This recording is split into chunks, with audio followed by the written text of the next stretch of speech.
This is domestic reports from TopNews. We're starting with a focus on politics. The People's Democratic Party's Governors Forum has defended its weekend meeting in Zamfara State, dismissing criticism from the African Democratic Congress as an attempt to politicize insecurity.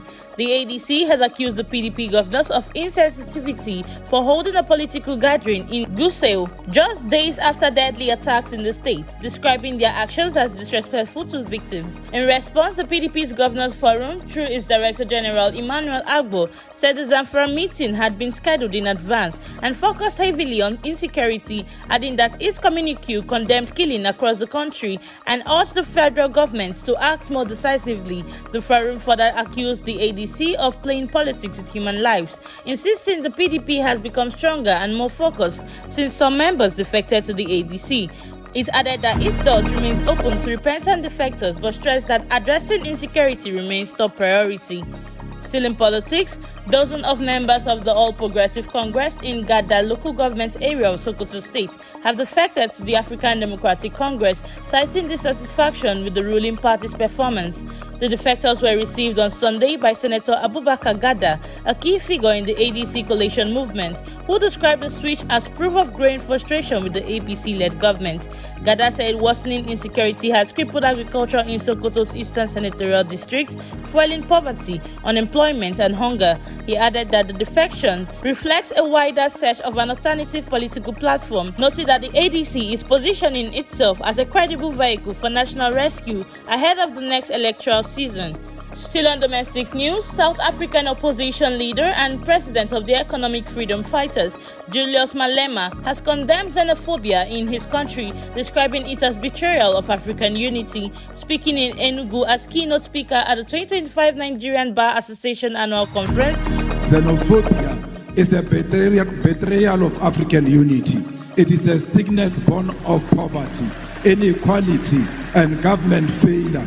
But its victims are our African brothers and sisters. Malema paid tribute to Nigeria's role in South Africa's anti-apartheid struggle while urging deeper economic collaboration between Africa's two largest economies.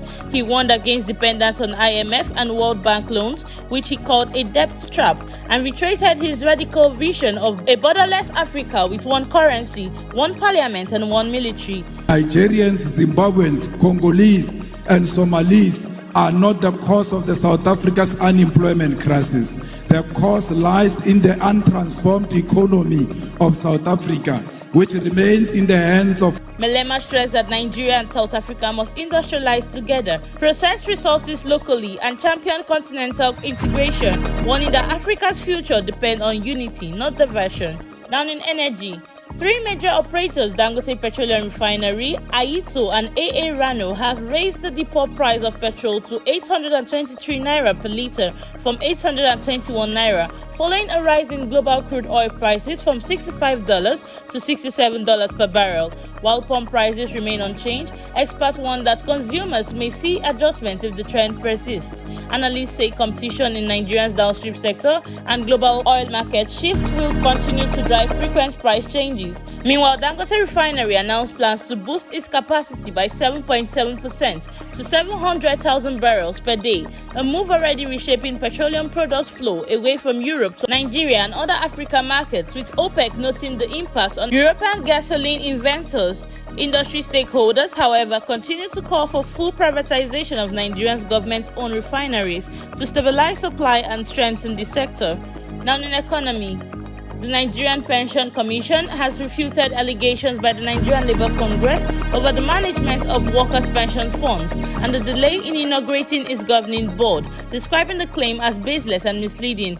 PenCom clarified that pension funds are not directly managed by the Commission, but by licensed pension fund administrators and custodians under strict regulations. It noted that the appointment of the governing board is the President's prerogative, subject to Senate confirmation, and assured that government is addressing the matter. The Commission further stressed that its budget undergo National Assembly approval and procurement processes complying with the law, dismissing claims of financial transgression.